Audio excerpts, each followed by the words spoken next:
Now, it's only fair for us to talk about our president. Yani Maze, is there any other day, any given day when President William Ruto will have anything positive on the news? Yeah, imekuwa tu negativity. Things are bad, especially if this is how you're going to wrap up the year, Mr. President. Begs a lot of questions and answers.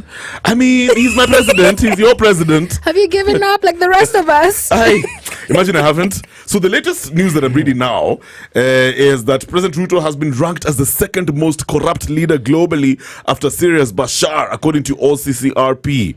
Yes, now OCCRP, the Organized Crime and Corruption Reporting Project, and they say it, and I quote, according to a statement, over 40,000 people nominated Kenyan President William Ruto for Person of the Year, quote unquote, in organized crime and corruption. Sparked by a contentious finance bill and youth unemployment, protests rocked Kenya in June and July. Yeah, now they say also young demonstrators demanded Ruto's resignation amid widespread government corruption. My guys, are you surprised? I am not surprised in any way. I'm sorry, I'm not surprised. Guy Fafa. What actually is surprising me is how he's not topping the list. I do know Bashar al-Assad was a very corrupt leader. I mean, he's done crazy stuff, the narcotics that were found, and the business empire. But I mean, there's a lot of damage that has been done in this country as well. No. Actually, he topped the list. But the organizers of this whole report decided to put Bashar because Bashar is just an extremist. When it comes to the votes, Ruto actually got the most votes. Wakenya wali gang up, manze. They went over there just going hard. You know, this was an unprecedented number of people. They say more than 40,000 wrote in to nominate Kenyan President William Ruto.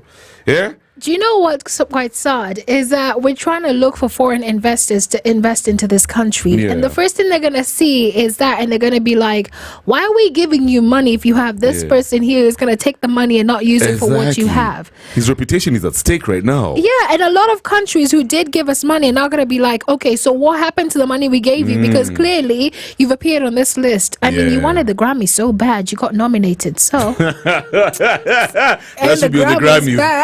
You know what I mean? So apparently some of the comments, by the way, submitted with the nominations were full of frustration and despair. Apparently they say he's stealing everything, including public funds. People are suffering without a proper healthcare system, and people are now becoming poorer day by day. One commenter wrote, he has failed Kenya in every sector. Another one wrote, many Kenyans and others also nominated Gautam Adani, the Indian oligarch who funded and benefited from the patronage of the Modi government in India. And Adani he was behind an airport deal in Kenya that was widely seen as a corrupt deal before it was actually cancelled. Yes, man. So this is extraordinary, guys.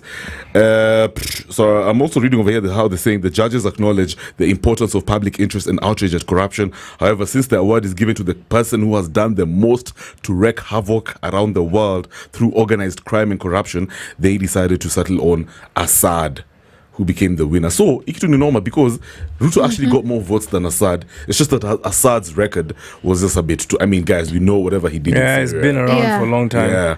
But that award is not just corruption, but it's also organized crime. Yeah, and then if you look at what's happening in Kenya with all the abductions and everything, it brings to light there's a lot of things that people don't trust you on for the fact that they actually say you're leading in organized crimes. Even if you're not, it's hard for you to remove yourself from it. Right. I mean, he could be innocent in all of this, but people are like, no, you're the face of everything. Anything goes wrong in the country, we look to you for it. When you lose the trust of the people, right? And then when people are constant, first of all, you just got out some of the most crazy, intense, extraordinary mandamandos in the history of Africa. I'm going to Kenya. Let me just let it stay back at home. Kenya. And then now Kenyans gang up and go online and vote. Because I didn't even know something like this was ongoing. Yeah. Guys, over 40,000 Kenyans voted on this thing. Mara people, you remember that story that you gave us? Guys have been writing letters to Trump. Letters to Trump. Yeah? Let me tell you, Ruto should actually just sit back this evening, relax. No more partying, countdown, just relax and just ask yourself, what did I do wrong? How did I get here? Because he has an opportunity to actually start afresh next year because things are getting out of hand. He does. And even yesterday when I asked Nani, Fana Mambo,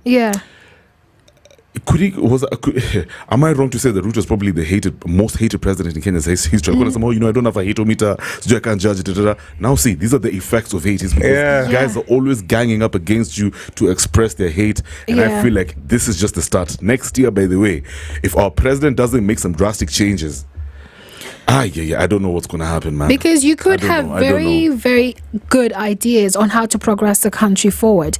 But if you don't have the trust of the people behind you, you don't have the government. I mean, in order for you to do something in the government, you're going to have to start paying them for it. I mean, it's like, what are you doing there in the first place? So, like what you said, he needs to put his emotions aside. Take every emotion that you have, put it aside, and then analyze as an outside person, as a third person. I agree. Put President Ruto there as a character and analyze him, what he did wrong and where he wants to go. That way you can create a plan for next year. And then another thing that you could do is actually put young people in leadership positions so you can actually understand what they want. Don't tell us what we want to hear from the old people. No, they've done it. I think this gentleman needs to sit down with his family. His wife, he needs to go kids. back to family. Just dinner. Like, let's just talk. You're my wife. You're my kids. What is it that's going on? No more government advisors. No, just talk to your family. No. Let's hear what your sons have to say. To family. How your daughters, what they have to say about life. Because now this is, you're a parent. Children are dying. Yeah, man. Honorable Kimani Chungo has the nerve to go on air and say that some children are taking themselves to Airbnbs and hiding themselves and pretending that they're abducted. Oh, for real? That's what he said today. How dare he? Wow. How dare you say such things in the first place? I mean, you have children, you have families, mothers are crying. Did you see that guy who was crying today? The dad to the boy from Yeah, he was in court. So hurtful. Yeah. It was so painful. So and then you tell him such a thing. Some children in Nyeri are even planning to get Airbnbs. They're hiding themselves there for 3 days. I mean, you sound like an unempathetic parent. No, he doesn't care. Some of these people, it's like they act like they don't even have children. That's why they need to sit down with their family members. Sit down with your kids. Because I'm sure his kids are going to keep it real with him. Because exactly what Fanya said, unless it happens to your kids, you're going to think it's not real. You never know. But you know what? All of these are seeds that you're planting. And I believe it's spiritual. Everything that you do out there, everything that you say out there, you're planting it. It's true. And you know, it's not going to come to you. It's going to come to your kids. So now when your kids are in trouble, it's going to be like, well, this is what you planted. So harvest it. But they don't care. Steph, power gets to people's heads in ways that you'll never understand. As long as my kids are good, I don't care about your kids. As long as I have this big ass house in Kilgore. Did you see his crib? Oh, that's a huge ass mansion. Oh my word! It's a 900-acre ranch. Yeah, and his neighbors with the hunye. Yeah, man, these guys, eh? Apparently that was a former vice president's house residence. Yeah, Murumbi. Yeah, apparently from the old times. It was dilapidated and then he renovated it. Yeah, bailed him out from deals and all that. Yeah. So now you can see the line is clearly drawn. Yeah. What else is there? So I also had some MP. I think we'll talk about it later on. He was talking smack to Gen Zs. He was telling Gen Z's Nini Nani. Anyway, we'll touch on that later on in the show. Right now, it's 30 minutes to the top of the hour. Let's keep it moving. Tukirudi, we're still cruising the internet. Tyler, push to start. Online, mobile, and on radio. Facebook at SpiceFM KE.